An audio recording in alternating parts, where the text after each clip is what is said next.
के क्षेत्र में एक जाना माना नाम है। और उदयपुर में ये वेस्ट जोन कल्चर सेंटर जैसी महत्वपूर्ण संस्था से वर्षों तक जुड़े रहे हैं। और भी कई संस्थाओं से जुड़े हुए हैं, कई इनको पुरस्कार मिले हुए हैं। उन्होंने जर्नलिज्म और मास कम्युनिकेशन में भी अपना अध्ययन किया है। और सबसे बड़ी बात जो है, ये मेरे प्रेडिसेसर हैं और ये आपके CCRT उदयपुर सेंटर के कंसल्टेंट रहे हैं और इसके रूप में उन्होंने बहुत अच्छा काम किया। और अब मैं सौंपता हूँ जानवे साहब को अपना जो उद्बोधन शुरू करें। Thank you. हेलो, मेरी आवाज आ रही है सर सबको? हाँ, आ रही।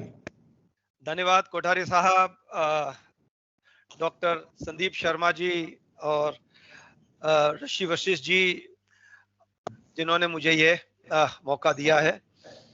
और चूंकि ये रंगमंच का काम है और रंगमंच गणपति वंदना से ही शुरू होता है, मैं एक उस नाटक की वंदना शुरू करता हूं जो मैंने बहुत सालों पहले खेला था। नाम है हाय वदन, गिरीश कर्नाड जी का लिखा हुआ था ये।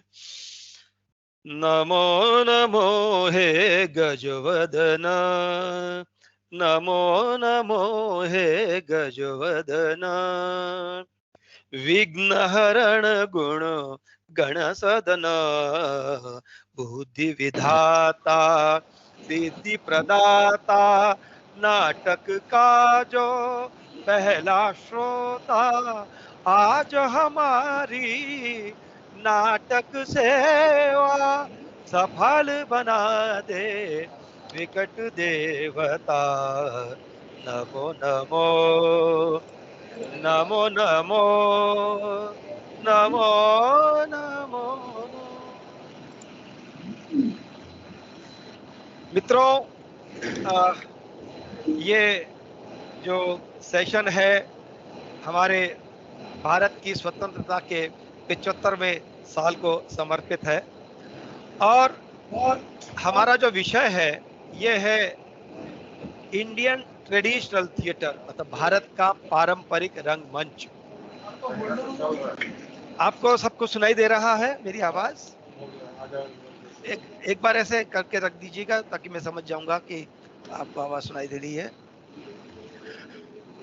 तो भारत का जो पारंपरिक रंगमंच है, इससे हम सभी लोग, क्योंकि पूरे भारत से जुड़े हुए हैं यहाँ पे हमारे शिक्षक भाई बहन, तो उन्होंने अपने अपने निजी क्षेत्र में इसको अच्छी तरह देखा होगा और भाला होगा। अब सबसे पहले हम इसमें भारत के जो पारंपरिक रंगमंच है इसकी खासियतों को अपन इसको डिस्कस करते हैं कि इसमें साहित्य है, चाहे लिखित है चाहे अलिखित हो, लेकिन साहित्य है, काव्य है, इसमें गीत है, संगीत है, नृत्य है, संवाद है और एक प्रकार की कॉस्ट्यूम्स और वो उसका संबंध है।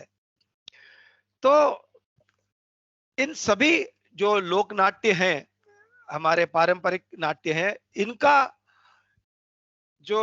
इनको आश्रय या तो राजघरानों से मिला, नवाबों से मिला, या फिर आम जनता से मिला और साहूकार लोगों से मिला।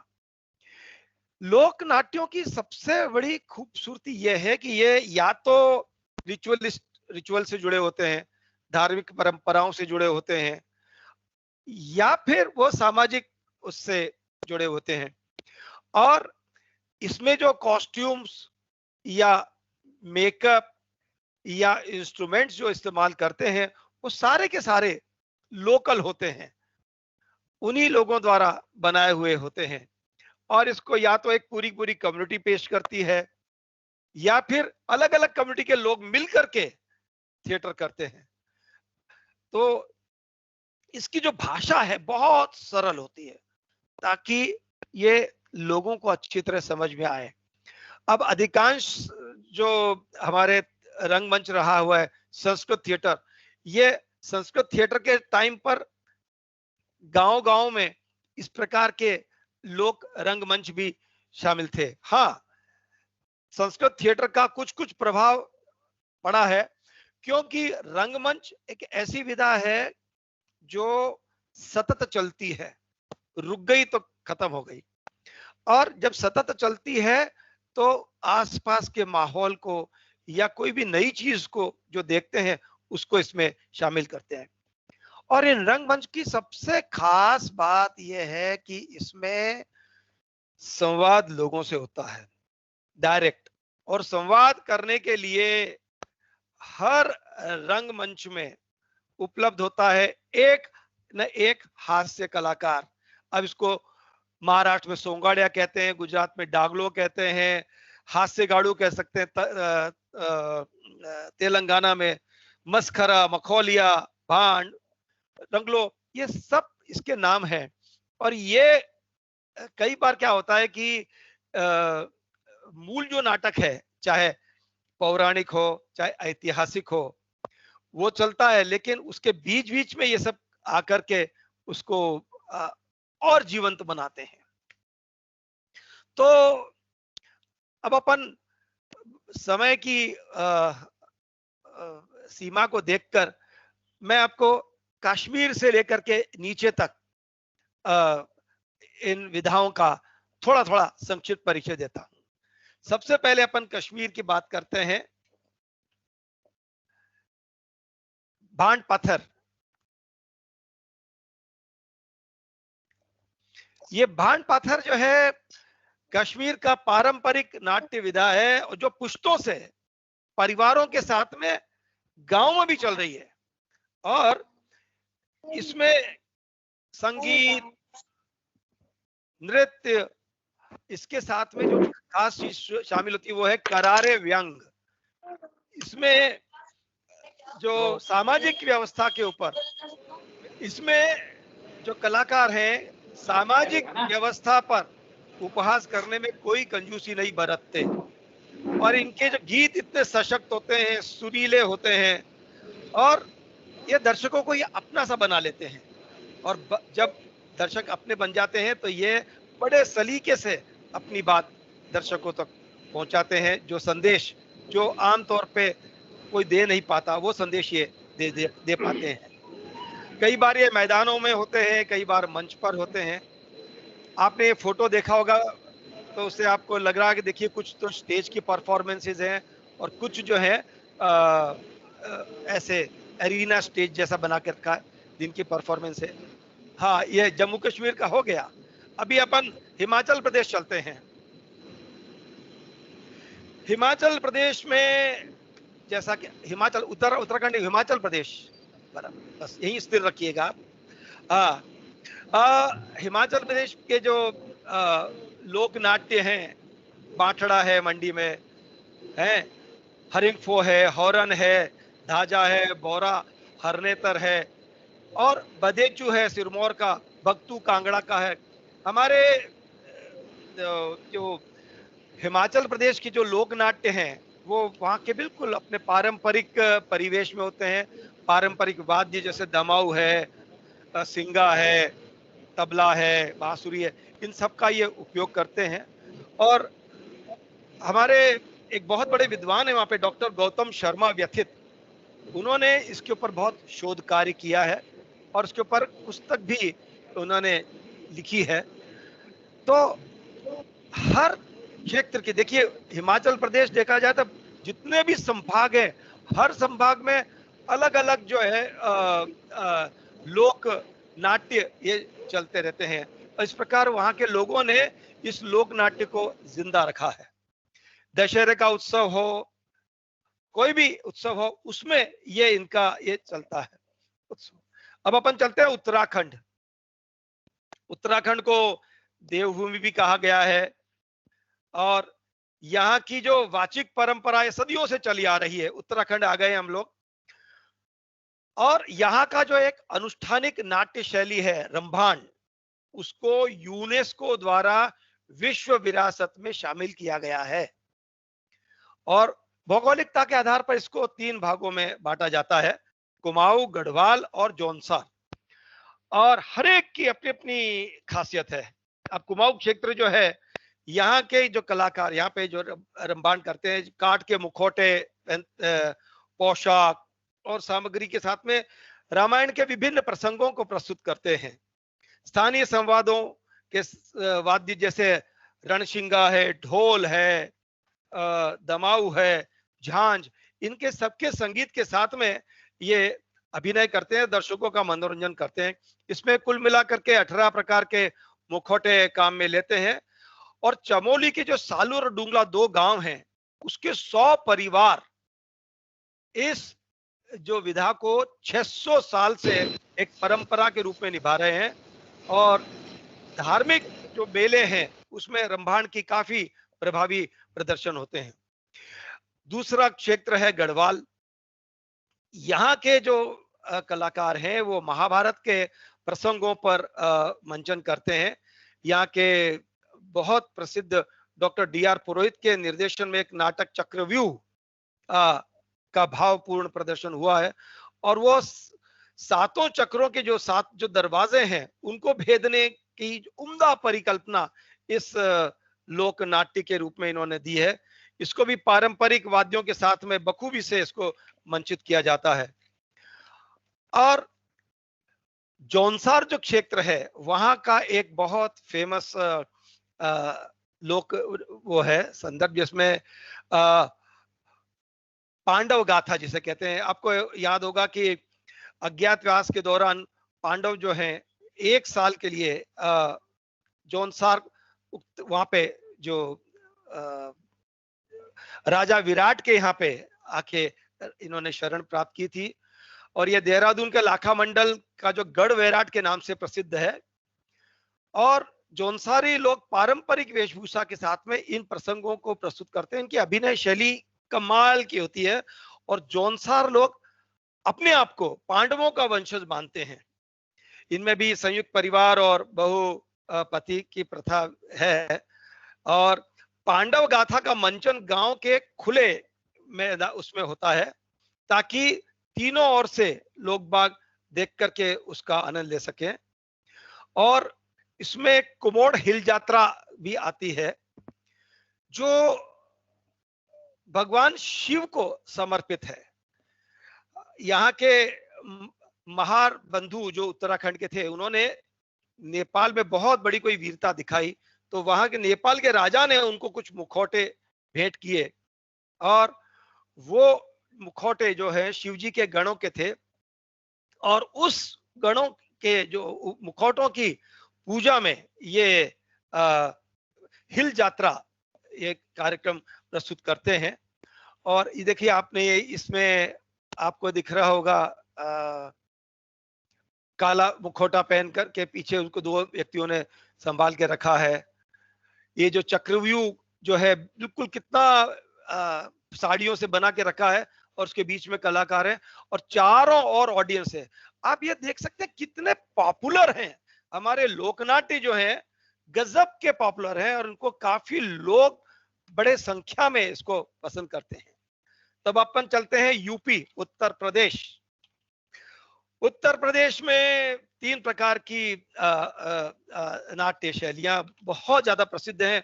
आपने रामनगर की रामलीला का तो सुना ही होगा, क्योंकि बनारस के जो राजा उन्होंने रामनगर में इस प्रकार की रामलीला शुरुआत की कि अलग अलग स्टेज पर अलग अलग दृश्य दिखाए जाते थे। उसके अलावा वहां की जो बहुत प्रसिद्ध है वो है नौटंकी। हमारे मित्र हैं अष्टभुजा मिश्रा, उन्होंने कई नौटंकियों में काम किया है। और उसमें एक है फिर मशाल उठाओ, संतन के रैदास कफन, पहली चिंगारी। ये जो आप जो देख रहे हैं मंगल पांडे के जीवन के ऊपर इसमें बताया है, पहली चिंगारी। और एक और भी जो देख रहे होंगे आप, जिसमें उसका नाम है आए नवाब आए। तो इन नौटंकियों में मखौलिया होता है जो लोगों को हंसा हंसा के लोटपोट करता है। इसमें जो गायन शैली है, इनकी खास विशिष्ट गायन शैली है। हर जगह की, हाथरस की, बनारस की अलग अलग गायन शैलियां हैं, उनमें ये उम्दा रचनाएं करते हैं वहाँ के रंग निर्देशक, कवि, और उनको ये प्रस्तुत करते हैं। और ब्रिज की रासलीला वहाँ की वंदना सिंह जी हैं, जो ब्रिज की रासलीला, उनके अलावा और भी कई दल हैं जो ब्रिज की रासलीला प्रस्तुत करते हैं, और जिसमें कृष्ण भगवान की बाल काल की जो लीलाएं हैं उनका बहुत ही शानदार प्रदर्शन होता है, और लोग बाग रात रात भर इनको जग कर के देखते हैं। अब आप आगे चलते हैं पंजाब। पंजाब का जो लोकानुरंजन है उसमें नकालों का नाम सर्वोपरि है, क्योंकि समाज के विभिन्न चरित्रों की हूबहू नकल कर दर्शकों से ठहाके लगाना, ये नक्कालों का पुश्तैनी धंधा है। और निजी तौर पर लोग बाग इनको शादियों में बुलाते हैं, क्योंकि शादी ब्याह में ना घर के सभी मेंबर्स होते हैं, इसलिए वहां पर ये जो इनके नक्कालों के जो संवाद हैं शालीन टाइप होते हैं। लेकिन जो पीर बाबा के जो या महफिलें होती हैं या मेले होते हैं, वहां जो ये इनके संवाद हैं उसमें कभी कभी द्व्यर्थ भी शामिल हो जाता है, जो पर आम लोगों को ये बहुत बहुत ज्यादा पसंद आता है। पर ये लोग जो है ना किसी से शर्माते नहीं है, भांड के सामने जो है मतलब वो किसी से ना हार मानते हैं न किसी के सामने शर्माते हैं। बस ये इनका अपने अभिनय में माहिर होते हैं, लेकिन इनमें कुछ कुछ तो ऐसे होते हैं जो उम्दा गाते हैं, नृत्य करते हैं, मतलब संगीत के साथ में इनके जो प्रसंगानुसार जो नकलें चलती हैं उसका कोई मुकाबला नहीं। वैसे बड़ी नकलें भी होती हैं जिसमें नक्काल हीर रांझा, सस्सी पुन्नू, सोहिनी महिनवाल, लैला मजनू, इनके भी ये शामिल करते हैं। और अधिकतर पात्र जो है स्त्री पात्र को ये पुरुष ही निभाते हैं, और इनकी जो कॉस्ट्यूम्स भी जो हैं वो गजब की होती हैं, और इनके अभिनय तो खैर कमाल का होता है। हमारे पंजाब के बहुत वरिष्ठ रंग निर्देशक हैं प्रोफेसर हरदयाल सिंह थूही। इन्होंने इस कला यात्रा पर काफी शोध किए हैं और पुस्तकें लिखी हैं। तो अब पंजाब से अब हम चलते हैं हरियाणा। हरियाणा में जो लोक नाट्य है उसका नाम है स्वांग या सांग कहते हैं। सांग का मोटा अर्थ है नकल करना। ये बहुत ही प्राचीन विशुद्ध ग्रामीण मनोरंजन है, और 16वीं 17वीं सदी में जब भक्ति काल चल रहा था उस समय इसका सांग का प्रचलन हुआ, और लक्ष्मी चंद जी, बाद में पंडित दीपचंद जी का इसमें बहुत बड़ा योगदान रहा है। इसमें सबसे पहले गणपति की वंदना करते हैं, फिर अन्य देवों की, फिर गुरुजनों को बड़े समर्पण भाव से नमन किया जाता है। इसमें पौराणिक है, ऐतिहासिक कथानक भी इसमें इस्तेमाल किए जाते हैं, और इनको रुचिकर बनाने में इनकी जो लोक धुनें हैं हरियाणा की कमाल है। इनकी लोक धुनों पर बने गीतों और नृत्यों और चुटीले संवादों के साथ में ये समसामयिक चीज भी जोड़ते हैं। बिल्कुल मतलब मंच पे बोलते बोलते फट से वो आज क्या चल रहा है उसके बारे में ये बोल देते हैं, कमेंट कर लेते हैं। और इनके जो पॉपुलर वेश हैं, जो अमर सिंह राठौर है, राजा रिसालू है, सरवर नीर है, जसवंत सिंह है, रामदेव जी हैं, सौरठ राय, निहाल देव सुल्तान, पद्मावत, ये बड़े बड़े खास इनके खेल रहे हैं। और इसमें पहले कोई महिला कलाकार सांग के उसमें नहीं आती थी, लेकिन डॉक्टर संध्या शर्मा ये स्कॉलर भी है, बहुत बड़ी कलाकार हैं। इन्होंने इनके आने से इसमें ये एक नई परंपरा शुरू हुई है। इनका और डॉक्टर सतीश कश्यप, ये दोनों के कई स्वांग हैं, और ये दोनों कमाल के एक्टर, कमाल के सिंगर हैं, कमाल के परफॉर्मर हैं। इन्होंने हरियाणा के सांग को नई ऊंचाइयां दी है। अब आप चलते हैं राजस्थान। राजस्थान में देखिए कई विधाएं हैं। आप फोटो देखेंगे कि एक विधा का ही है, लेकिन मैं अन्य विधाओं के बारे में आपको संक्षिप्त में बता देता चाहता हूं। कुचामणी ख्याल, ये 18वीं शताब्दी में उस्ताद लच्छी राम जी के प्रयत्नों से कुचामणी ख्याल की शुरुआत हुई और ये पौराणिक और ऐतिहासिक प्रसंगों के ऊपर करते हैं। इसकी खासियत यह है कि ये खुले मंच पर लोकगीत प्रधान ओपेरा के रूप में इनकी जो लय है, कदमों की लय, वो ताल में बंधी होती है ना। और धक्के धक्के धक्के धक्के धक्के धक्के धक्के धक्के धक्के धक्के धक्के, ये बिल्कुल बहुत स्टाइल में आते हैं। और इनके नृत्यों की जो गीत है बहुत ही पॉपुलर गीत गाते हैं और इसमें सामाजिक व्यंग जो है वो इसका एक प्रधान हिस्सा है। इसमें कैरेक्टर होता है हलकारा।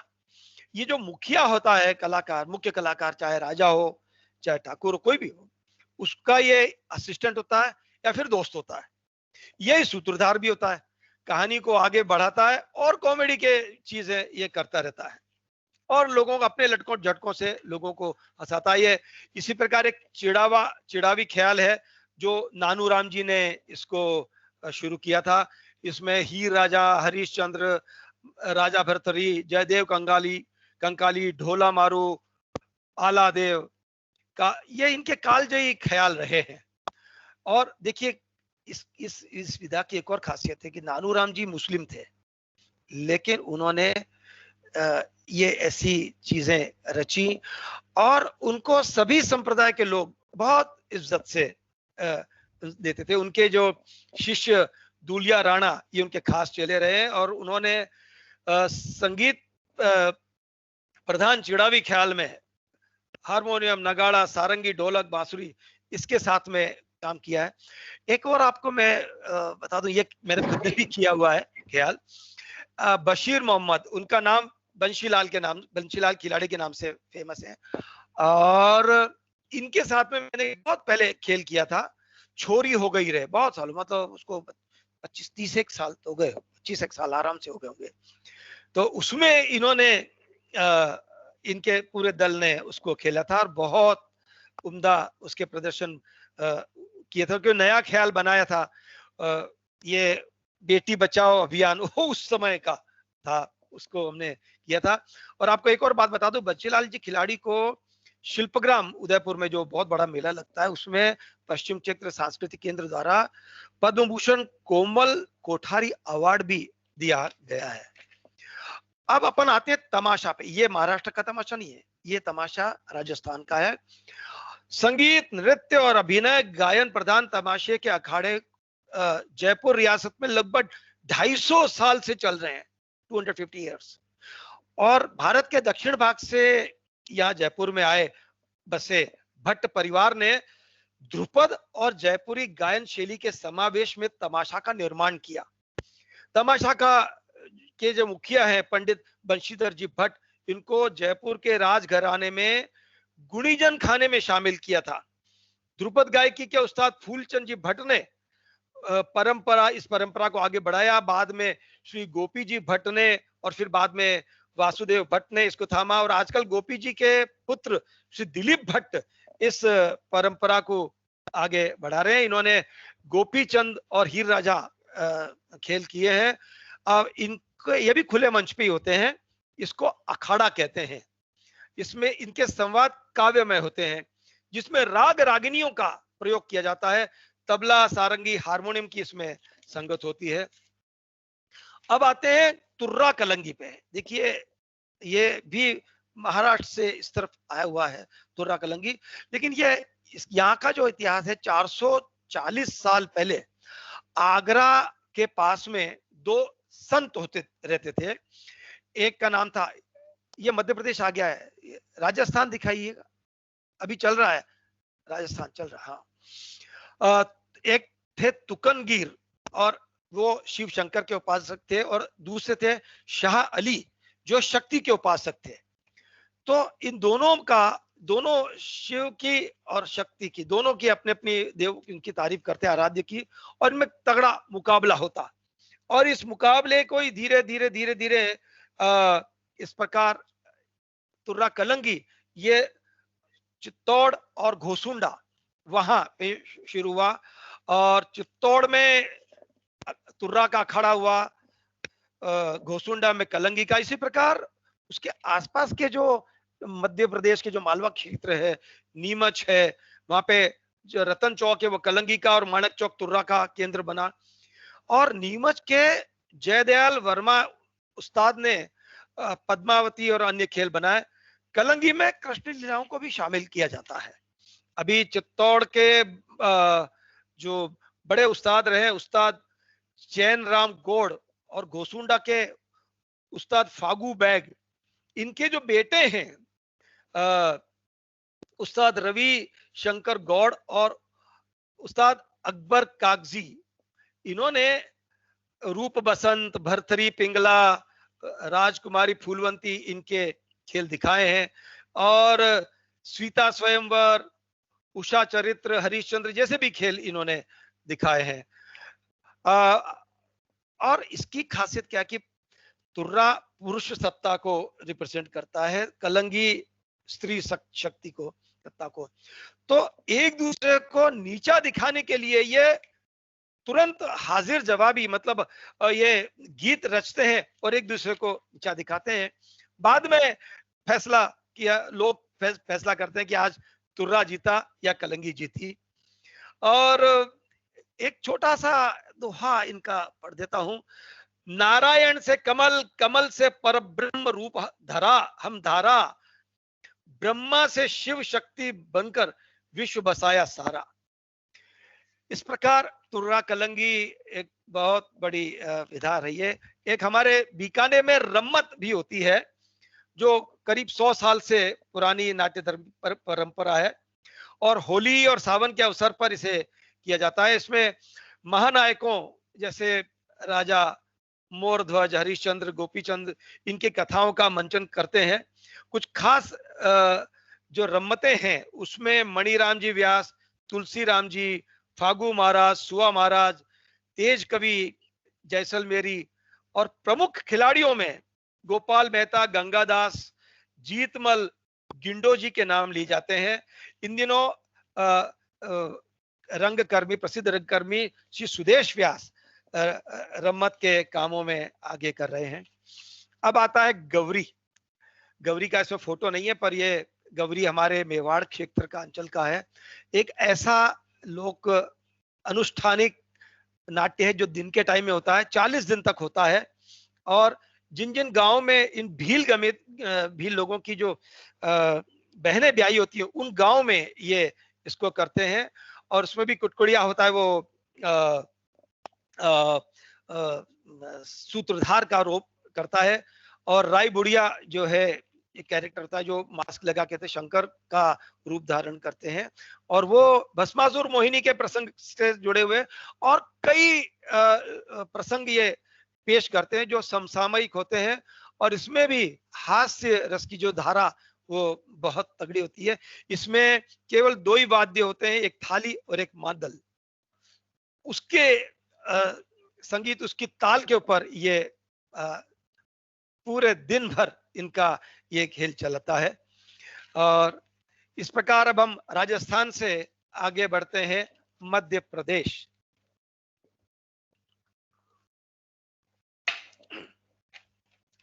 ये कॉमन चीज है, मध्य प्रदेश और राजस्थान के भी सीमा पर ये माच होता है। तो लगभग 250 वर्ष पूर्व माच जो लोक नाट्य परंपरा वहां शुरू हुई, जिसमें नृत्य, गीत, संगीत, गद्य, पद्य, संवाद, इसकी संयुक्त रचनाओं का समावेश है। इसके जो प्रणेता रहे वो गुरु गोपाल दास जी सेन थे। और पुराने जमाने में माच मनोरंजन के लिए ही होता था, और उसमें स्त्रियां अलाउड नहीं थी, देखती भी नहीं थी वो, क्योंकि उसमें अश्लील बातें भी होती थी। लेकिन बाद में गुरु सिद्धेश्वर सेन जी ने, जो उज्जैन के हैं, उन्होंने इसमें सुधार किए और नए माच लिखे, उनकी शुरुआत की। और उसमें वो माच जो है उसमें महिलाएं भी देख सकती हैं और वो भी इसमें भाग ले सकती हैं। ये गणपति आराधना से शुरू होती है, उसके बाद में इसमें गजल और गीत गाते हैं। फिर भिश्ती आकर इसमें मंच पे छिड़काव करता है और फर्शिन आकर फर्श बिछाती है। उसके बाद में इसका ये खेल शुरू होता है। तो इस कला को गुरु सिद्धेश्वर सेन जी की पुत्री श्रीमती कृष्णा वर्मा उन्होंने आगे संभाला। देखिए कितनी इंपॉर्टेंट बात है कि हमारी जो लोक कलाएं हैं इनको हमारे जो लोग इसको संभालते हैं कितने समर्पित भाव से संभालते हैं। छत्तीसगढ़, क्या बात है, छत्तीसगढ़ की मूल संस्कृति का अभिन्न भाग है नाचा। वहां सभी जगह नाचा के प्रदर्शन होते हैं और नाच, गाना, नृत्य, संगीत और नृत्य शैली अलग अलग हो सकती है, लेकिन एक तत्व कॉमन होता है, वो है हास्य, जबरदस्त हास्य। अभी छत्तीसगढ़ में सैकड़ों मंचों की शुरुआत हो चुकी है, नाचा के दल भी बढ़ गए। हमारे देश के प्रसिद्ध रंग निर्देशक श्री हबीब तनवीर जी ने अपने नाटक चरणदास चोर में यहाँ के कलाकारों को लिया और उन कलाकारों की गजब की एक्टिंग से वो नाटक बहुत प्रसिद्ध रहा, बहुत। और हबीब साहब कहते भी थे कि नाचा तो एक नशा है, इसमें चिकारा, बांसुरी, तबला, धोसा, ये सब चीजें बसती हैं। ये नाचा के कुछ प्रकार ऐसे हैं जैसे खड़े साज का नाचा, बैठे साज का नाचा, साज देवार नाचा, गढ़वा नाचा। ये विभिन्न समुदाय के लोग भी करते हैं और कुछ लोग बिल्कुल प्रोफेशनल हो गए हैं जिनके गीत में गजब की शक्ति होती है। उनके जो इतने सुरीले गीत होते हैं कि लोग बाग सुनते सुनते रो भी पड़ते हैं, ये इतनी शक्ति है। आपने पद्म भूषण तीजन भाई पंडवानी का नाम तो सुना ही होगा, वो भी छत्तीसगढ़ से। उनके गीत देखो कमाल के। और ये इसमें जो हारमोनियम बजा रहे हैं ये हैं श्री काशीराम जी साहू, जो काशीराम नाचा पार्टी के हैं, बिलासपुर की है। इनको संगीत नाटक अकादमी अवार्ड भी मिला हुआ है। और ये जो प्रहसन है वो है कोटद्वार। तो अब हम छत्तीसगढ़ से आगे चलते हैं पश्चिम बंगाल। पश्चिम बंगाल में यात्रा जो है, जिसको श्री चैतन्य महाप्रभु ने 15वीं 16वीं शताब्दी में कृष्ण यात्रा के रूप में प्रतिपादित किया। नाम संकीर्तन और लीला कीर्तन, उन्होंने कृष्ण भक्ति को प्रचार यात्रा के रूप में, काव्य संगीत के रूप में और नाटकीय तत्व मिला करके इसका आगे प्रचार किया। आगे चलकर चंडीदास, लोचनदास, विद्यादास जी ने यात्रा की सेवा की। बाद में यात्रा प्रस्तुति में यूरोप के मंच, रंगमंच का प्रभाव पड़ा और यात्रा का स्वरूप भी बदल गया। इसको मंच के ऊपर ज्यादा अच्छी तरह पेश करने लगा। यात्राओं में जहां वैष्णव धर्म का विकास किया, वहीं राष्ट्रीय भावनाओं का भी विकास किया। अब तो यात्रा एक उद्योग के रूप में फैल चुका है सर। कलकत्ता के जो चितपुर इलाका है उसमें कई व्यावसायिक ऑफिसेज हैं इसके, यात्रा के।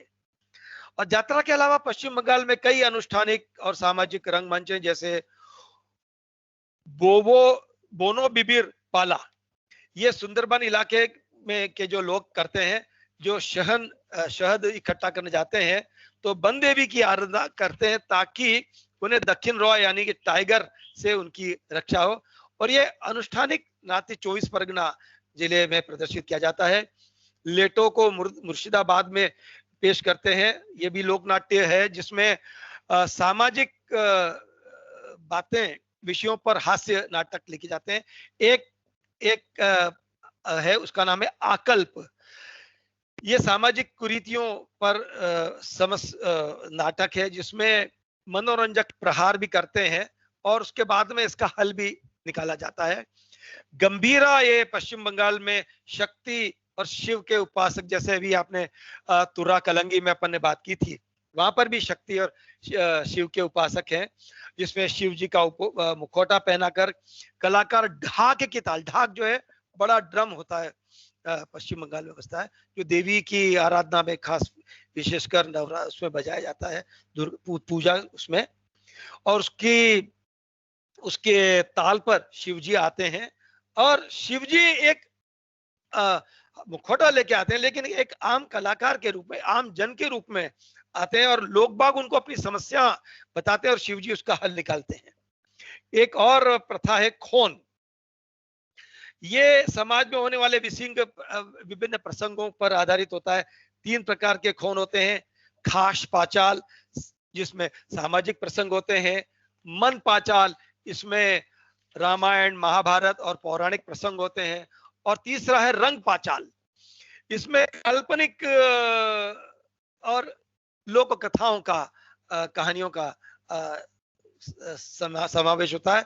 इस प्रकार बिसाहरी मांगलिक पर्वों पर उत्तर उसमें खेला जाता है। इसके अलावा कुशान और राजधारी के भी मंचन होते हैं। देखिए, बहुत बारीकी में जाए तो बहुत सारी लोक विधाएं हैं, क्योंकि छोटे छोटे स्थानों पर भी उन्होंने लोक मंच खोले हैं। अब अपन उड़ीसा चलते हैं। उड़ीसा का जो वहाँ की जो लोक नाट्य शैलियां है, उसके अंदर प्रहलाद नाटकम जो है वो हिरण्य कश्यप की कथा पर कहते हैं गंजाम में खेला जाता है। एक मुगल तमाशा है, एक प्रकार का सटायर है जो भद्रक जिला में खेला जाता है। और इसके लेखक बंशी बल्लभ गोस्वामी हैं, उन्होंने इसको किया है। एक कामपुरिया धुलिया है, खुला बोहाना भावना है, और लोंका पौड़ी यात्रा है, भरत लीला है।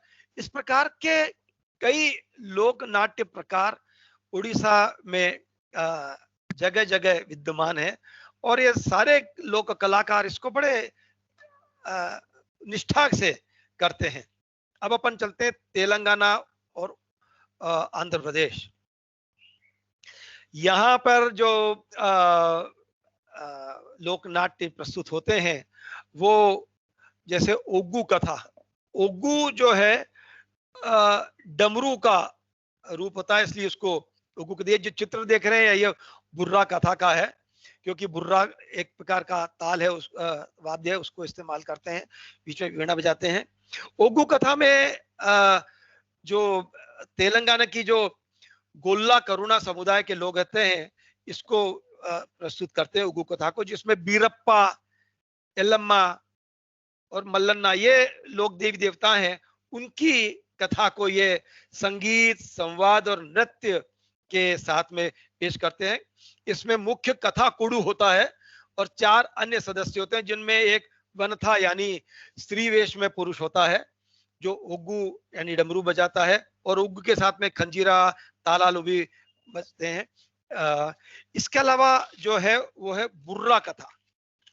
बुर्रा कथा जो बुर्रा जैसा घूमट नुमा एक पात्र होता है, उसे हाथ में लेके बजाया जाता है, और प्रधान कथा गुरु जो है मुखिया, वो तंबूरा लेकर के उसे बजाता है, और अंदेलू यानी खड़ताल उसको भी साथ में बजाता है और कथा करता है। और एक हास्य गढ़ू होता है, हास्य गढ़ू जो बीच में कॉमेडी करता रहता है, ये लोगों को जोड़ता रहता है। मतलब ये जो पौराणिक कथा है लेकिन उसको फट से समसामयिक उसको उदाहरण दे देता है, और जोकरनुमा हरकत करके ये सबको उस सबका उत्स्फूर्त मनोरंजन करता है। कथा गुरु शाम के समय कचीर यानी पंचायत की जगह पे रामायण, महाभारत और महापुरुषों की गाथाओं को सुनाते हैं। बुर्रा कथा में एक बहुत बड़े प्रसिद्ध कलाकार हुए हैं, पद्मश्री मिली है जिनको, नाजर जी, इन्होंने इस विधा को बहुत बड़ी प्रसिद्धि दिलाई। अब एक विधा है मांडा हेचुला कथा। गोल्लावरऊ समुदाय के लोग जो पहाड़ों में, जंगलों में सामुदायिक रूप से ये भेड़ बकरियां चराते हैं और जंगली जानवरों से अपनी पशुओं की और खुद की रक्षा भी करते हैं, तो इनके आधार पे इनका जो लोकनाट्य जो है उसको ये उस कथा के रूप में अपने गांव में सुनाते हैं। और कितना ये बहुत अपने आप में विशेष शैली है, जिसमें टेबल के ऊपर ये पुतलियां रखते, पुतलियां खिलौने रखते हैं 32, और उसमें अलग अलग जैसे सिंधारू राजा कथा, पेड्डू राजा कथा, ये लोगों को एक्सप्लेन करते हैं कि इस प्रकार हुआ गाते गाते, फिर उसके बाद शेर आया, फिर ऐसा शिकार किया, उससे हमने बचे, फिर ये उसको भगा दिया, लाइक दिस। इस प्रकार की ये लगभग 33 के पात्र होते हैं और ये करते हैं।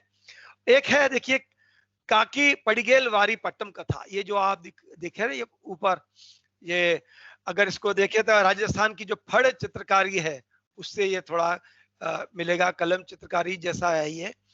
इसमें ये पूरी चित्र कथा को ये इसको करते हैं। एक मैप, ये जो आप ये देख रहे हैं ब्लैक एंड व्हाइट फोटो है, ये इन्होंने पूरे इसमें नक्शे में ये डंडी के रूप में इसको बता बता करके गायन के साथ में इसको कथा को करते हैं। हालांकि इसमें ऑडियंस बहुत ज्यादा नहीं होती है, 100-150 लोग ही सामने बैठते हैं, लेकिन इसका जो प्रभाव बहुत गजब का होता है। हमारे मित्र हैं तेलंगाना के श्री श्रीनिवास, उन्होंने ये चित्र भेजे, क्योंकि ये चित्र जो है अन्य जगह उपलब्ध नहीं मिलेंगे आपको। अब अपन चलते हैं महाराष्ट्र। महाराष्ट्र में 17वीं शताब्दी के उत्तरार्ध में ग्रामीण जन के मनोरंजन के लिए तमाशा का उद्भव हुआ, और तम यानी अंधेरा, और इसमें सबसे पहले गणपति की आराधना होती, बंद कर दे, गणपति की आराधना होती है जिसको बोलते हैं गण। उसके बाद में गौड़न होता है जिसमें श्री कृष्ण और उनके सखा दूध दही लेकर मथुरा जाने वाली गोपियों का रास्ता रोकते हैं।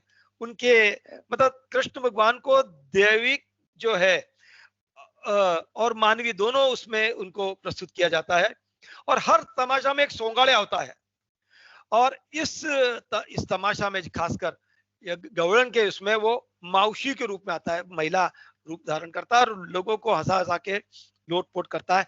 इसके बाद में आती है बतावनी। बतावनी यानी लोगों के साथ संवाद, जिसमें मनोरंजन मसालेदार संवाद करते हुए कलाकार कथ्य को आगे बढ़ाते हैं और आधुनिक समसामयिक विषयों पर मनोरंजन करते ज्ञान देते हैं। इसके बाद पेश होती है श्रृंगार रस की लावणी। लावणी तो आपने खूब देखी होगी, जिसमें ढोलकी की ताल पर आकर्षक नृत्य प्रस्तुत करते हैं। ये वैदिक श्रृंगार, आध्यात्मिक श्रृंगार और मानसिक श्रृंगार, 3 प्रकार की लावणियां होती है। वैदिक श्रृंगार का स्रोत है तुरा और कलंगी। इसमें भी कलंगी श्री शक्ति के रूप में पार्वती और तुरा जो है शिव के रूप में होते हैं। दोनों में नोक झोंक और झगड़ा होता है, और जैसे राजस्थान की तुरा कलंगी के उसमें गया, यहाँ से ही गए हैं ये। तो तमाशा का जो उत्तर रंग जो है उसमें वग पेश होता है, जिसमें बातें निकाल करके मुख्य कथा वस्तु पे आते हैं और धार्मिक, ऐतिहासिक और सामाजिक प्रसंग इसमें करते हैं। इसके जो मंडली का जो प्रमुख होता है उसको सरदार कहते हैं। तमाशा में नर्तकियों का मेकअप तड़क भड़क होता है और बाकी सामान्य वेश में होते हैं। तमाशा को श्री राम जोशी, आनंद फंदी, होनाजी बाड़ा, प्रभाकर आदि इन लोगों शाहिरों ने, जिनको शाहिर कहते हैं या तमाशाकार कहते हैं, इन्होंने बहुत बड़ा योगदान दिया है। और इसका समापन भैरवी से होता है। हमारे मुंबई विद्यापीठ के लोक कला अकादमी के निदेशक प्रोफेसर गणेश चंदन शिवे, इन्होंने भी कई लोक नाट्यों का तमाशाओं का जो निर्माण किया है। चंदन शिवे जी खुद भी एक पीढ़ी का तमाशा के कलाकार हैं, और इन्होंने जो दो तीन कई तमाशे किए, लेकिन खास तमाशों के नाम बताता हूँ। गाढ़वाचं लग्न यानी गधे की बारात, और विच्छा माझी पूरी करा यानी सैया भाई कोतवाल, पुढ़ारी पाइजे ये पुल देशपांडे द्वारा लिखा है, उसको इन्होंने निर्देशित किया है।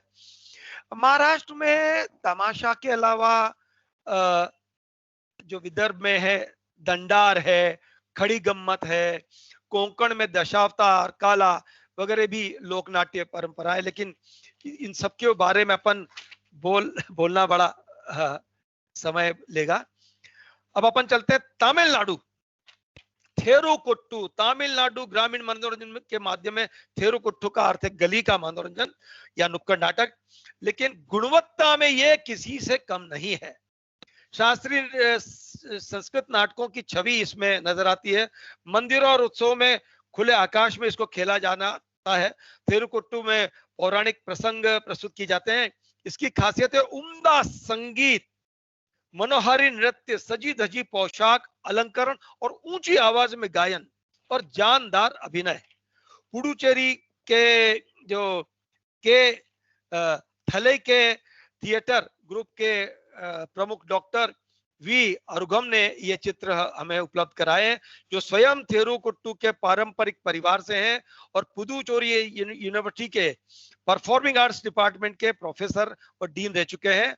उन्होंने कुरुंजुही और उसी नाटकों का भी निर्देशन किया है। अब चलते हैं केरल।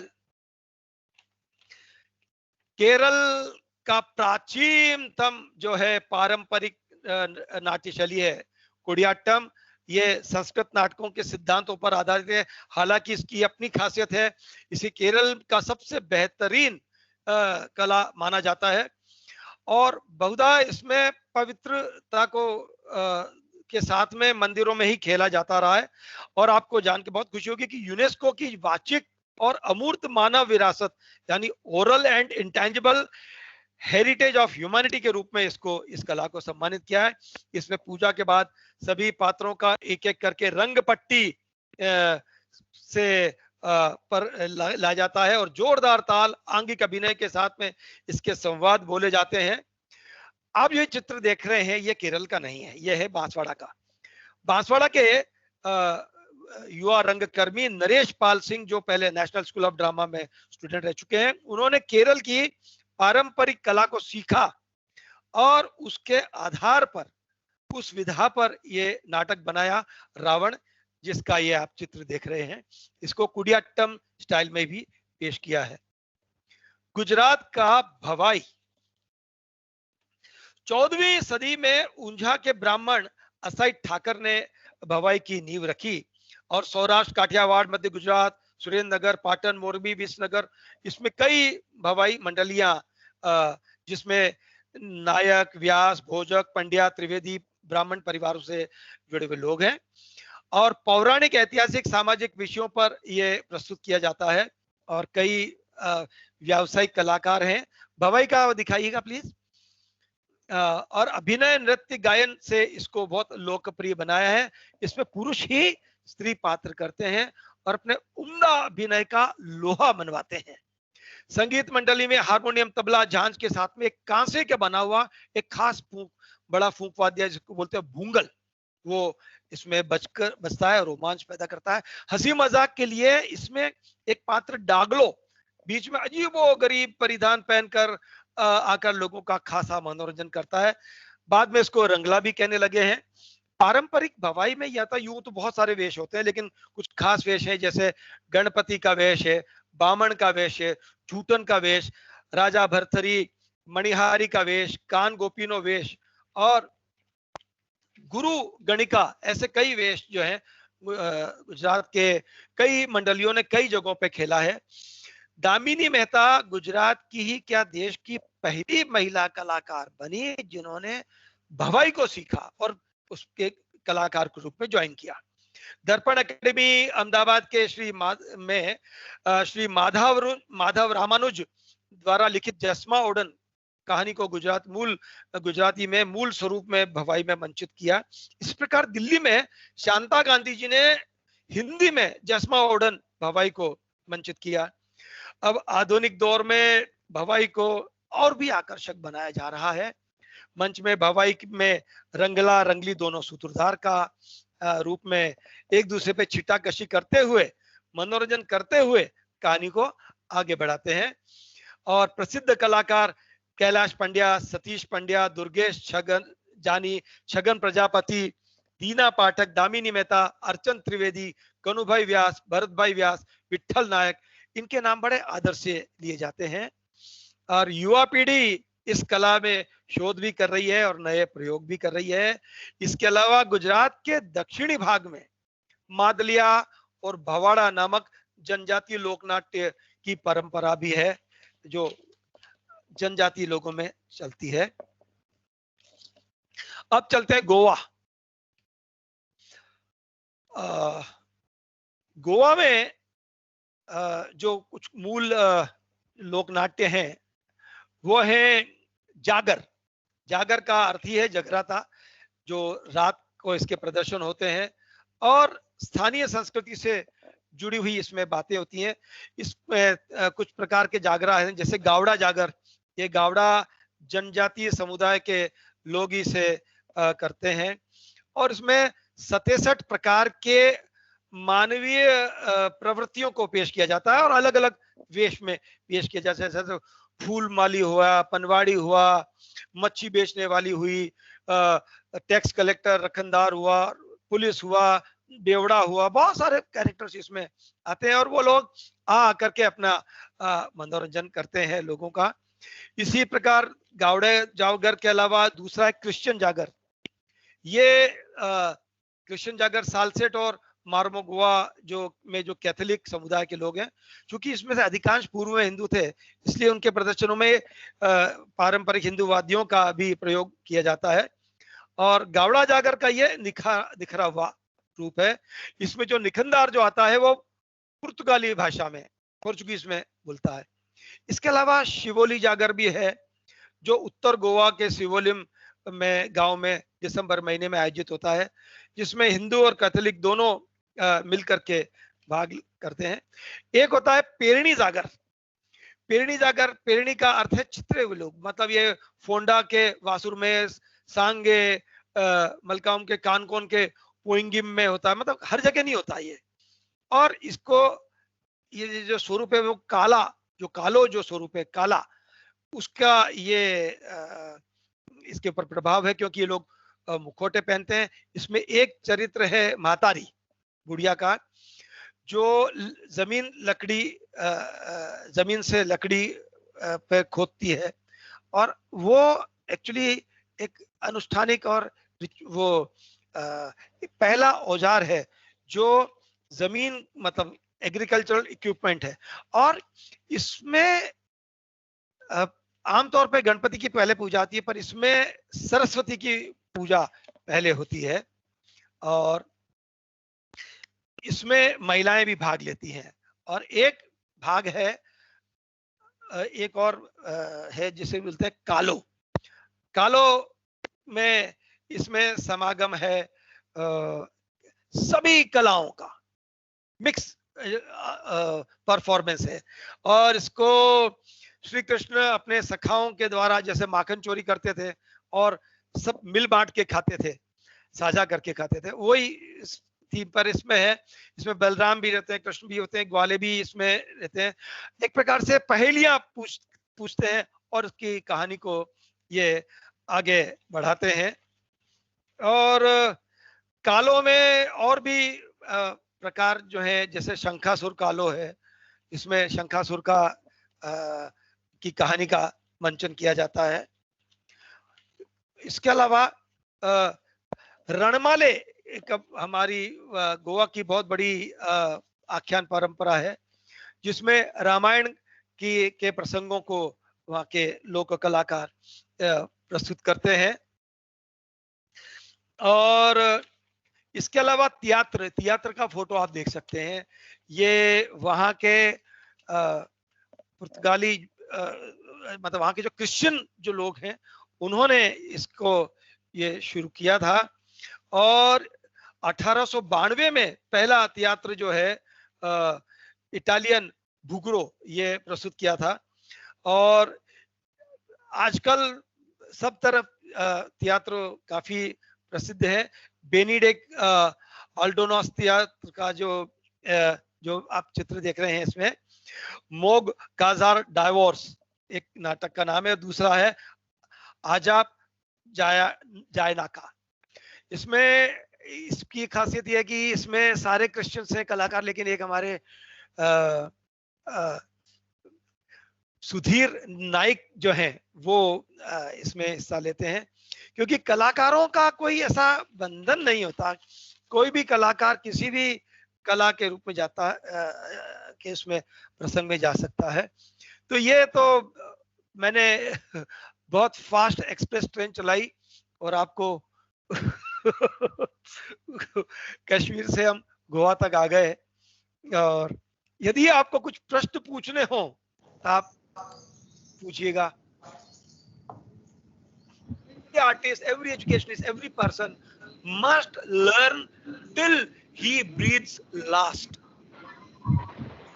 तो ये तो एक बड़ा क्रम है जो चलता जाएगा, चलता जाएगा, चलता जाएगा। मैंने इस विधा के ऊपर पहली बार अटेम्प्ट किया है, बाकी मैं तो माइम और थिएटर का व्यक्ति हूँ, और लेकिन फिर भी मुझे बहुत कुछ सीखने को मिला, मेरे को कई नई बातें जानने को मिली, और मैं चाहता हूँ कि ये बातें मेरे तक या अकेले तक सीमित न रखूं, मैं इसको खूब बांटते रहूं, पर इसमें थोड़ा समय लगेगा। पटेल साहब, आपको मैं ये कुछ दिनों के बाद में इसको मैं संक्षिप्त करके आपको मैं यस डेट कर दूंगा मैं। ओके, थैंक यू जी। नमस्ते सर। क्वेश्चन? Yes please. नमस्ते सर। नमस्कार। हेलो जी नमस्कार। मैं सिंटू बरुआ असम से बोल रहा हूँ। अरे वाह, अंकिया नाट के बारे में तो बोला नहीं है। सर इसलिए मैंने श्रीमंत जो उनका बहुत बड़ा योगदान रहा है, क्योंकि देखिए क्या होता है, ये बड़े बड़े संतों ने इन कलाओं को के द्वारा जो है लोगों में रुचि और भक्ति रस पैदा किया। श्रीमंत देव जी असम के बहुत बड़े संत हुए हैं, उन्होंने अंकिया, इसको संकीर्तन को, इन सबको बहुत संजोया, और बाद में कलाकारों ने इसको आगे फैलाया। बहुत बढ़िया बात है, बहुत अच्छा लगा आप असम से हैं मिलकर। सर हाँ सर, और एक प्रश्न था, बताइए। कि आपने जब उड़ीसा के बारे में बताया थे। जी जी जी जी। हाँ, उड़ीसा के हमने बताने के टाइम में आपने एक कामपुड़िया ढोलिया का कुछ मेंशन किया था। जी जी जी। हाँ, वो ऊपर है, वो ऊपर के। एक्चुअली क्या है कि कई चीजें है ना, बंगाल से उड़ीसा में, बिहार में आई, असम में आई, कुछ उड़ीसा से बंगाल में, असम में गई। और असम का कल्चर तो गजब का कल्चर है। वहां तो बिहार के जो मजदूर भी जो गए हैं, जो काम करते हैं असम के टी गार्डन में, वो उनकी संस्कृति उन्होंने जिंदा करके रखी है। तो असम मेरे ख्याल से बहुत बड़ी ऐसा बड़ा दिल वाला राज्य है, जहाँ पे कई विधाएं मौजूद है। तो ये वही की आई हुई है, बिल्कुल। और ये विधाएं एक से दूसरे, जिसको पालता है वो उसको नाम जानता है, इसको सबको पालना है। सर, मुझे पहले तो खाली यही मालूम था कि कामरूपिया ढोलिया असम में ही होता था। हाँ, तो हम लोग का यहाँ भी है। तो आज में सुन के अच्छा लगा कि ये उड़ीसा में भी है। बिल्कुल सब तरफ फैला हुआ है। बहुत बहुत धन्यवाद आपको। धन्यवाद। और अच्छा लगा। बहुत अच्छी बात है। नमस्कार सर। हेलो सर, नमस्ते। बोलिए मैडम। नमस्ते। हेलो।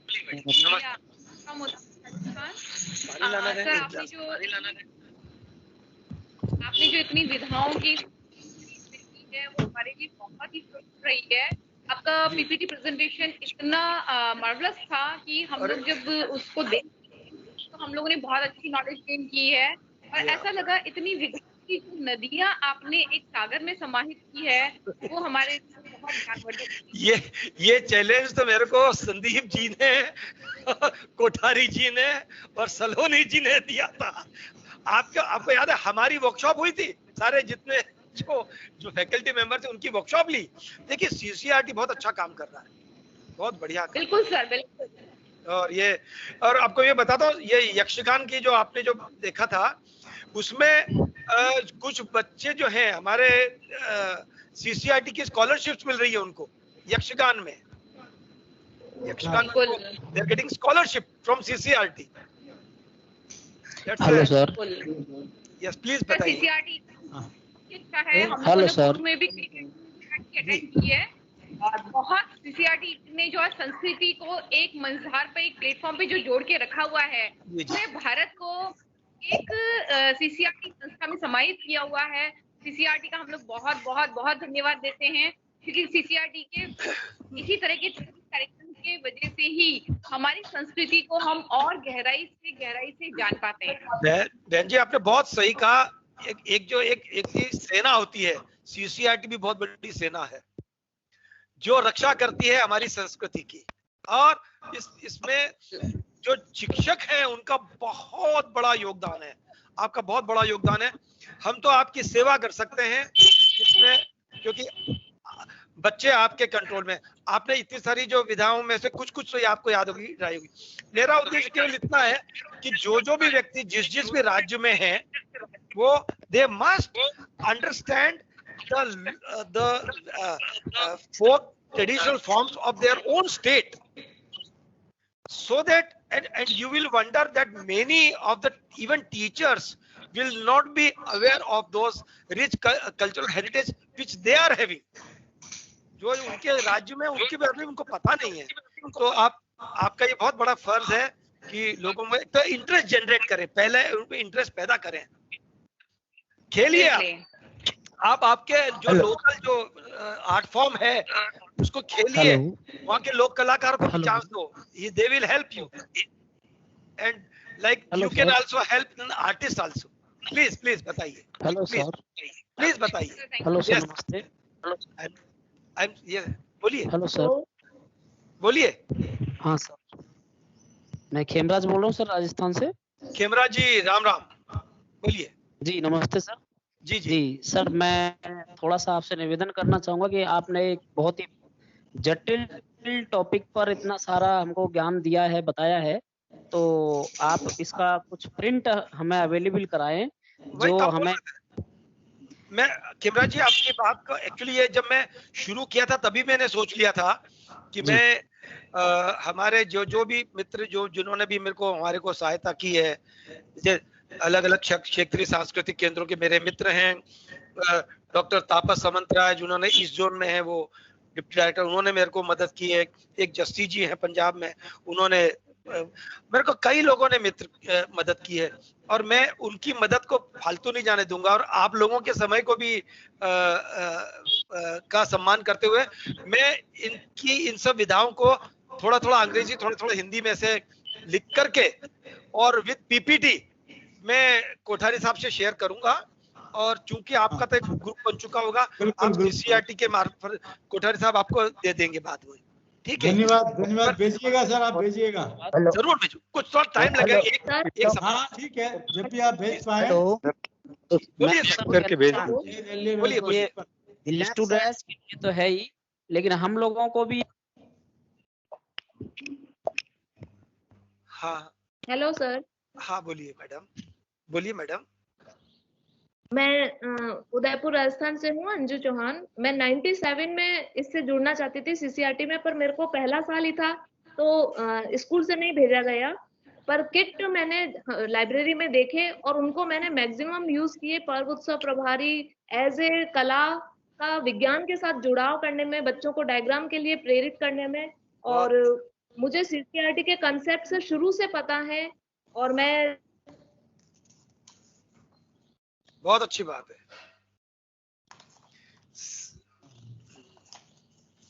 हाँ सर, बोलिए सर। हाँ हेलो, तो मैं सीसीआरटी के उसमें भी मैं प्रांगण में एक बार आना चाहती हूँ, तो मैं 1-2 दिन में आती हूँ। कोठारी साहब हमारे जब आइए कोठारी साहब आपका स्वागत करेंगे वहां पे।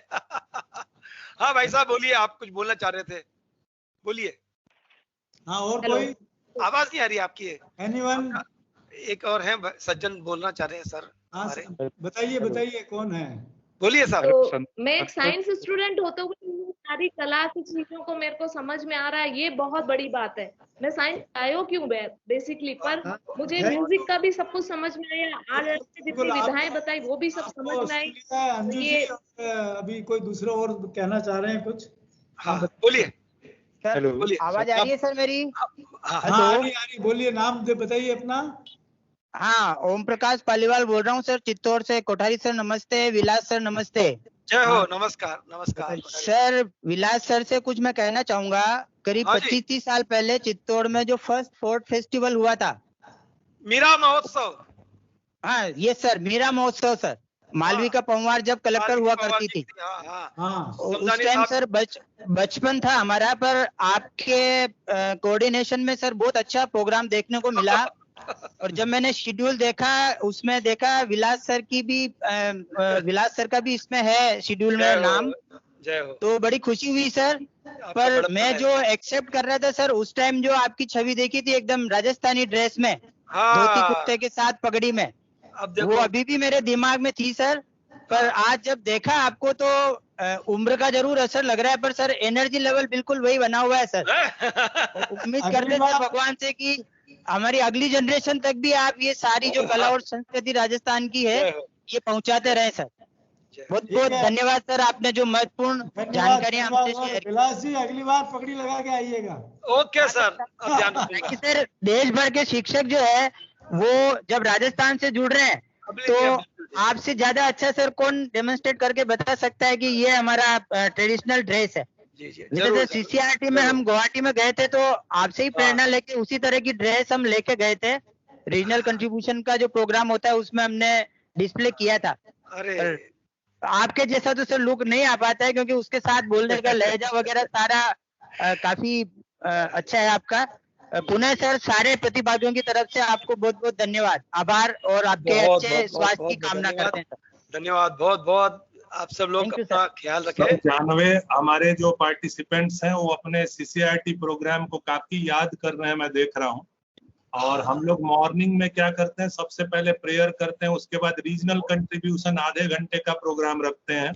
And that is the best program, बहुत बढ़िया होता है। हाँ जी, हाँ जी। स्टेट के जो टीचर्स होते हैं अपने ट्रेडिशनल अटायर में वो आते हैं और अपनी भाषा में अपने गाने, अपने थिएटर, अपने स्टेट के सारे प्रेजेंटेशंस वो देते हैं। उस समय वो बहुत हैप्पी होते हैं जी, वो हमने भी फील किया है, हम लोग भी ओवरवेलमिंग होते हैं उनके कार्यक्रम को देख के। सभी टीचर्स उस चीज को मिस कर रहे हैं, मैं देख रहा हूँ। और हमने इसीलिए 10 मिनट का समय मॉर्निंग का डिवोट भी किया कि स्टेट के टीचर्स को दिया जाए।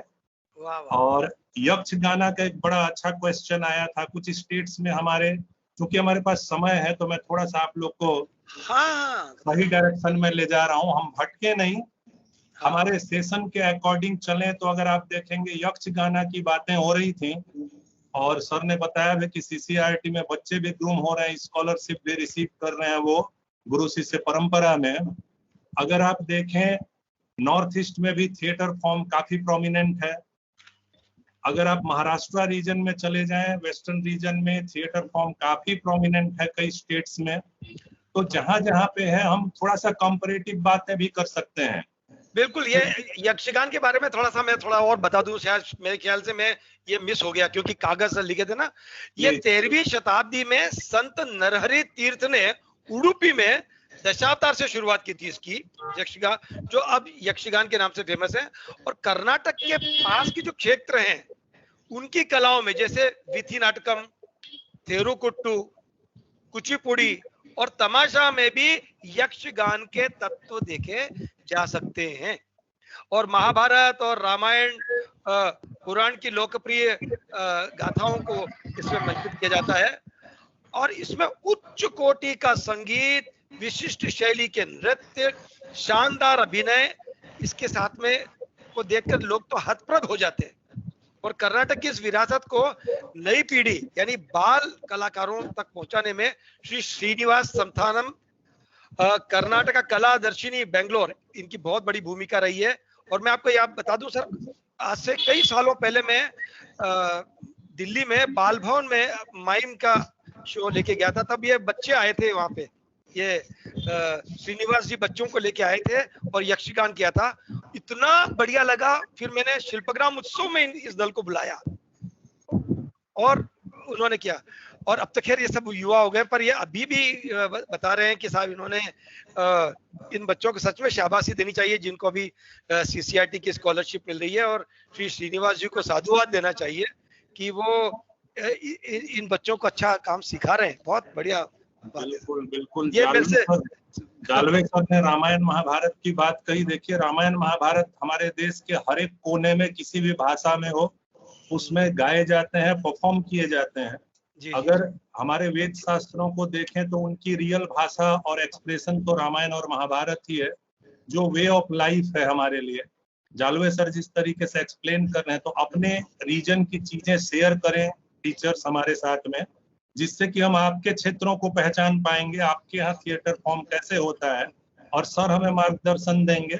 रामायण महाभारत आज भी प्रासंगिक है, इसमें कोई डाउट नहीं है, और जालवे सर हमारा मार्गदर्शन करते रहेंगे। आप कृपया इससे रिलेटेड बातें करें, ठीक है, कि आपके क्षेत्र में थिएटर फॉर्म क्या है, उसको हम कैसे प्रमोट कर सकते हैं, सर से हम गाइडलाइन लें, पूछें, बातें करें। एक और बहुत अच्छी आइडिया आई है सर मेरे को इसमें, अभी जो मैडम से बातचीत चल रही थी तब, कि अपने क्षेत्र की किसी फॉर्म को अगर हम अपने स्कूल में एनुअल फंक्शन में ही या किसी इसमें छोटे से बाल दिवस या किसी भी उसमें वहां की फॉर्म के रूप में कोई एक नाटक पेश करें, तो इससे दो फायदे होंगे।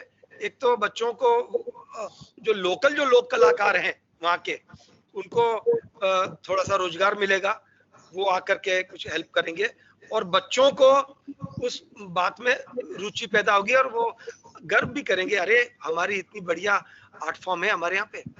तो ऐसा, और सीसीआरटी के पास काफी संसाधन है, कर सकती है, और ये ऐसा हो जाए तो बहुत मजा आएगा। देखिए ना सर, अभी हम राजस्थान के पृष्ठभूमि में है, वहाँ एक कावड़ हुआ करता है, कावड़ बहुत बढ़िया, बिल्कुल।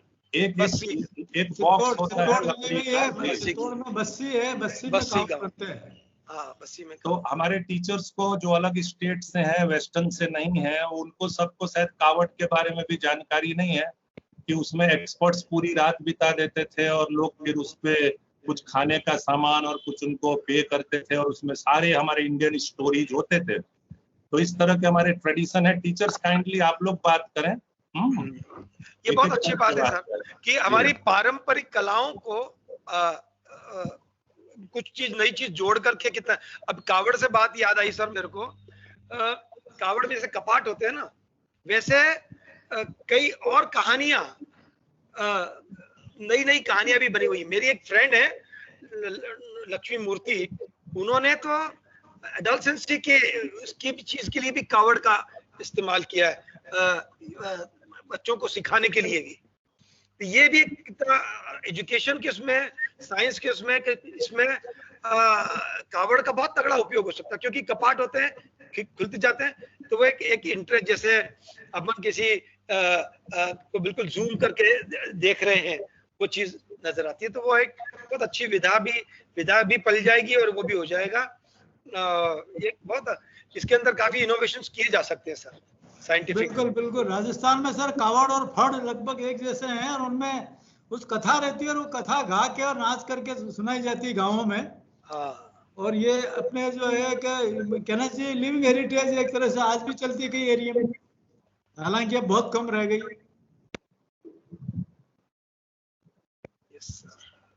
टीचर्स और किसी क्षेत्र से बात करें, any other area, please raise your hands. You may ask your queries.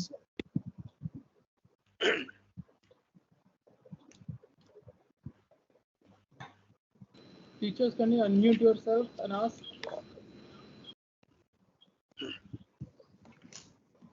विभूति बहन Bhosle ma'am ji. Hello, good afternoon sir. Very good afternoon sir. आपने जो आज डिफरेंट स्टेट्स के, बोलिए बेटा।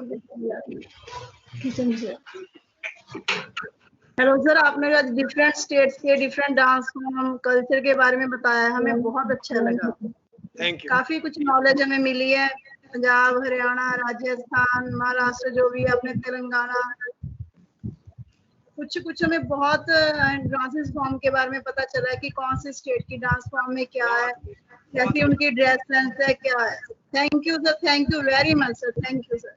जय हो आपकी। हम चाहते हैं कि सर ये ट्रेनिंग ऑफलाइन होनी चाहिए। संदीप जी, कोठारी जी, हम तो तरस रहे हैं।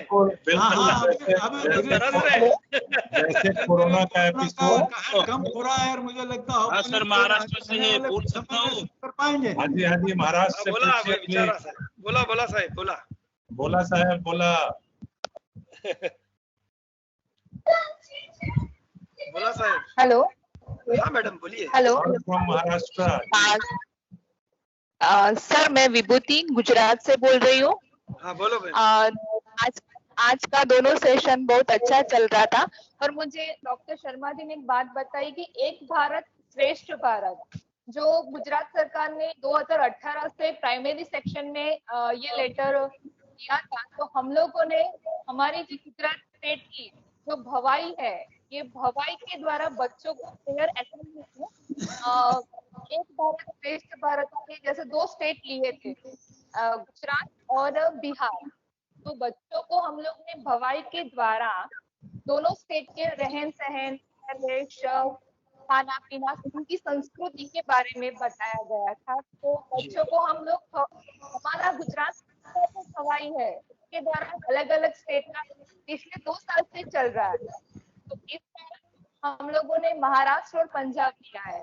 हम लोग बच्चों को अभी ऑनलाइन मोड हो गया है, तो नहीं जितना हम असेंबली में बच्चों के साथ बैठते हैं और दिखाते हैं उतना ऑनलाइन मोड में नहीं हो पा रहा है, लेकिन हम लोग प्रयत्न कर रहे हैं। बहन जी बहुत बहुत बहुत बहुत अच्छा लगा। और एक छोटी सी बात मैं आपकी बात उसमें ऐड करना चाहता हूँ आपके लिए और सभी हमारे शिक्षक बहनों और भाइयों के लिए, कि अभी चूंकि हम आजादी की 75वीं सालगिरह मना रहे हैं, तो हम अपने इलाके के जो लोक नाट्य है उस पर आजादी की कोई छोटी सी कहानी को बच्चों के द्वारा मंचित कर सकते हैं क्या? और एक स्कूल में एक नहीं बल्कि 8-8, 10-10 ग्रुप बने, तो एक तो उनका हमारे आजादी के संग्राम से थोड़ा वो परिचय प्राप्त होगा, और साथ में वो जो हमारी जो पारंपरिक कलाएं हैं वो भी थोड़ा उनको भी ऑक्सीजन मिलेगी, ऐसा मेरा मानना है। भगवान करे ये सब अच्छा हो जाए और स्कूल खुल जाए और हम अगस्त महीने तक उसको पेश भी कर दें। सब अच्छा हो, भगवान सर्वे भवन्तु सुखिनः, ऐसा मामला है। Good afternoon sir. Very good afternoon, please carry on.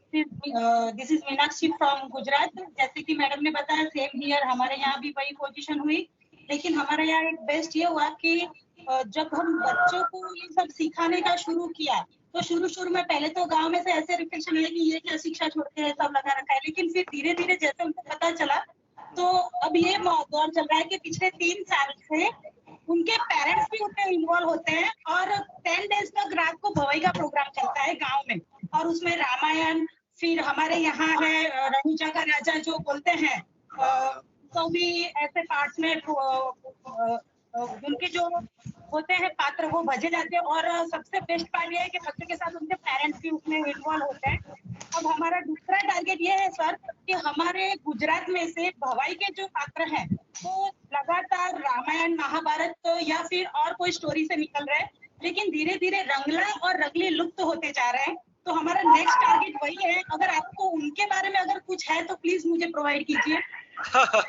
जरूर, रंगला रंगली के बारे में मैं आपको जरूर करूंगा, और मेरे हमारे जो भवाई के कलाकार भी हैं मित्र, अर्चन भाई त्रिवेदी हैं, एक राजेश भाई नायक हैं, उनसे भी कराऊंगा। और एक्चुअली मैं खुद भी रंगकर्मी हूँ, नाटक लिखता रहता हूँ, नाटक बाल नाटक भी मैंने बहुत सारे लिखे हैं, किए भी हैं, है ना। तो और एक नाटक तो मेरा भवाई शैली में ही किया हुआ था।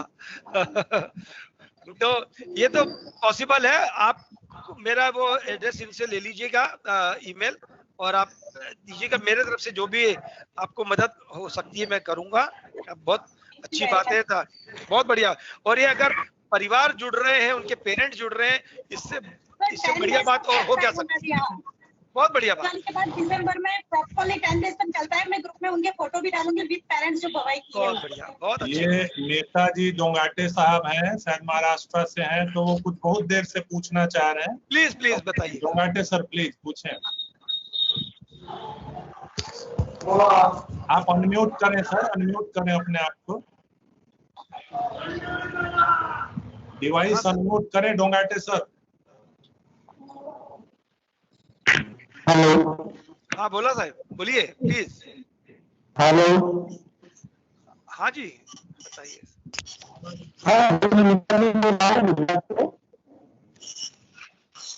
हेलो। बोलिए सर। सर बोलिए सर, आपकी आवाज आ रही है, बोलिए सर। हाँ, रवि मिश्रा गुजरात से बोल रहा हूँ। अभी आप बात की ना पाटन मेहसान जिले में से भवाई का जो नाटक होता है। हेलो। हाँ बोलिए बोलिए। हाँ, वो आपने बहुत अच्छी इन्फॉर्मेशन उसके बारे में दी।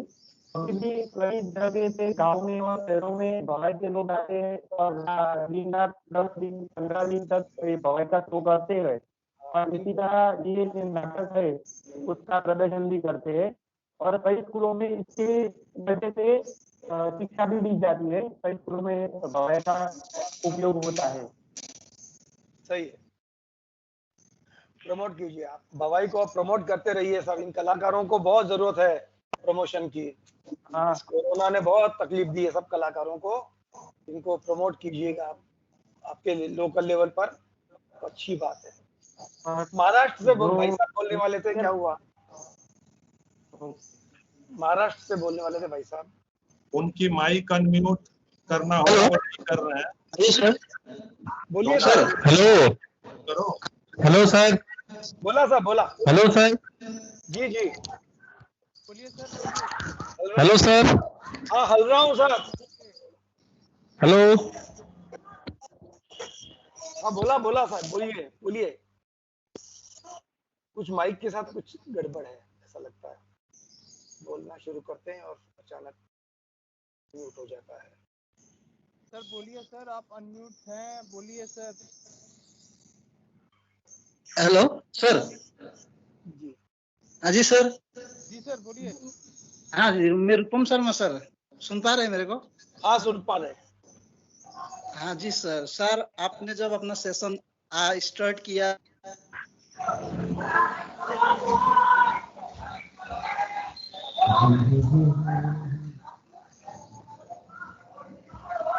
हेलो। हाँ जी। हाँ सर बोलिए। तो हेलो सर।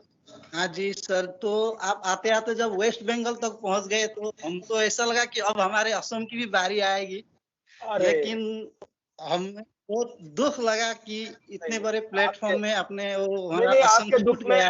आपके दुख में मैं शामिल हूँ। मैं रह हाँ जी सर, मैं थोड़ा सा समय करना चाहता हूँ। समय इतना वो कम हो गया था, इसलिए मैंने फिर आसाम के भाइयों ने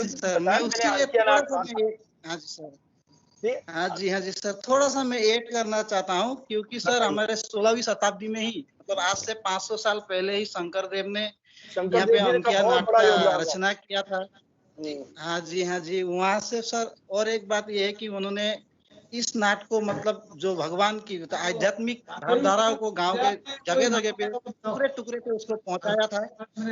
साथ ही साथ सर हमारे असम को एक नया एक वो है मोबाइल थिएटर, जो कि भारत के किसी राज्य में नहीं है। मोबाइल थिएटर जो कि हम लोग के यहाँ पे आपका चलता है। मोबाइल थिएटर में क्या होता है, एक एक टोली होती है, वो टोली कोई सामाजिक या कोई विषय पर कोई नाटक बनाती है और उसे गांव-गांव तक पहुंचाती है, जिससे गांव के लोग बहुत से प्रभावित होते हैं। उसके साथ साथ हमारे यहाँ पे रासलीला होता है सर, कृष्ण की सारे जीवन गाथाओं को उसमें दिखाया जाता है। तो सर मैं आपसे एक अनुरोध करता हूं कि आप अगले कभी भी अगर आपको मौका मिले या हमें भी मौका मिले तो आप जरूर असम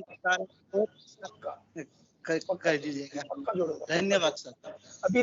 अभी तो मैं आपको असली धन्यवाद दे दूंगा, आपने जोड़ दिया इसको, ये तो बहुत अच्छा किया। जी सर। वो क्या की जानकारी थी, लेकिन वो समय का मेरे पास वो नहीं था, पर जैसे शंकर देव जी ने कितना बहुत अच्छा काम किया उन्होंने। और सत्रिया जो है आपका क्लासिकल डांस फॉर्म, वो भी बहुत गजब का है। असम तो बहुत रिच स्टेट है अपने आप में, और बहुत अच्छा काम हो रहा है वहाँ। जालवे सर और कोठारी सर जी सर, जैसे कि ये सेशन भी 75th एनिवर्सरी अमृत महोत्सव को हमारा डिवोटेड है, डेडिकेटेड है जी। तो अगर हम चूंकि लास्ट मोमेंट की तरफ बढ़ रहे हैं और प्रश्नोत्तरी सेशन बहुत अच्छा रहा, सभी लोगों ने पूछा और बातें हुई। कुछ अनम्यूट नहीं कर रहे अपने आप को तो नहीं बात हो पा रही है, वो दिखाई दे रहा है स्क्रीन पे। तो अगर मैं निवेदन करूंगा जालवे सर से, कुछ थिएटर के रिसाइटेशन या कोई पार्ट है हेलो जिसको कि हम मैसेज में लाएं और सभी लोग लास्ट में सर एक बार भारतीय संस्कृति की गरिमा को महसूस कर पाए अपने दिलों में। जालवे सर उसके मास्टर्स हैं, वो जानते हैं कैसे करना है। तो बस सर से निवेदन है। ये नाटक हयवदन जो हमने खेला था बहुत सालों पहले, तब मैं युवा था बहुत। तो देखिए नाटक के जो संगीत इतना पंडित रामलाल जी माथुर ने इसको किया था, मतलब थोड़ा सा पानी देता थोड़ा सा लोग, तो उन्होंने उसको कंपोज किया था। देखिए उस जमाने में उन्होंने कंपोज किया था, मैं तो केवल नट का रोल ही कर रहा था, लेकिन मेरे को अभी तक याद है सारा। जो प्रार्थना जो शुरू में की थी मैंने, वो उसी से ही उसी नाटक की थी। अब उसका आखिरी गीत भी जो है मैं सुनाऊंगा। उसके बाद में एक चीज और भी, विश्व प्रार्थना भी करूंगा मैं वो भी वो तो जबरदस्ती सुनाऊंगा सबको मैं ये तो कर ही रहा हूँ, सब कर दे। इसमें सभी कलाकार मंच पे आ जाते हैं। एक्चुअली मैंने सेंट्रल जेल में भी वर्कशॉप ली, उसमें भी सभी कलाकार को भैरवी में एक गीत तैयार करवाया था, लेकिन अभी मैं वो प्रार्थना करता हूँ सर।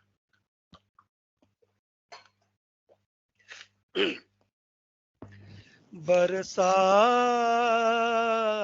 दे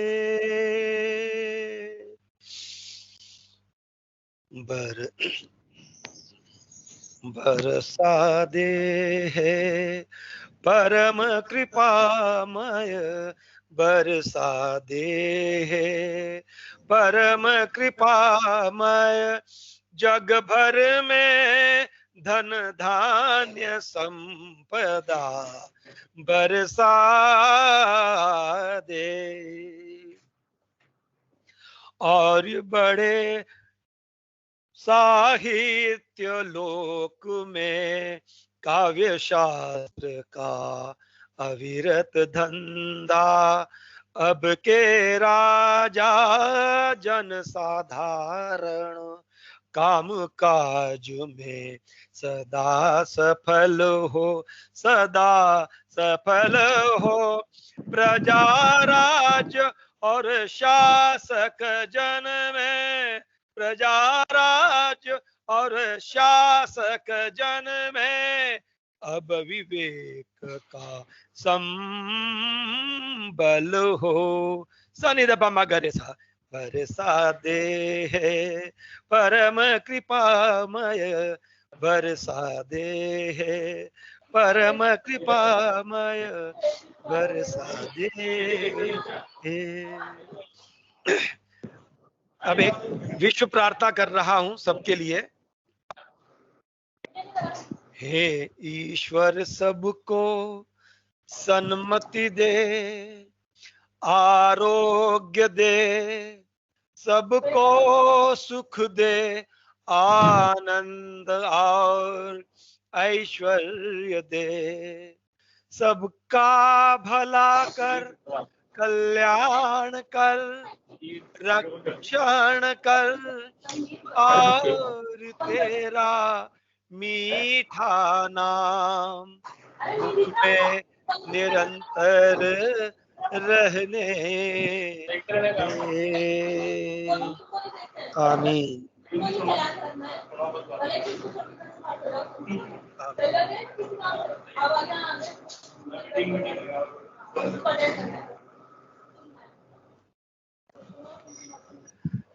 संदीप जी कोठारे साहब, आपको बहुत बहुत धन्यवाद, और मेरा धन्यवाद ऋषि वशिष्ठ जी की और भी, और सलोनी जी की और भी पहुंचाएं और हमारी चेयरपर्सन मैडम को भी धन्यवाद दें, क्योंकि उन्होंने मुझे ये मौका दिया सेवा करने का।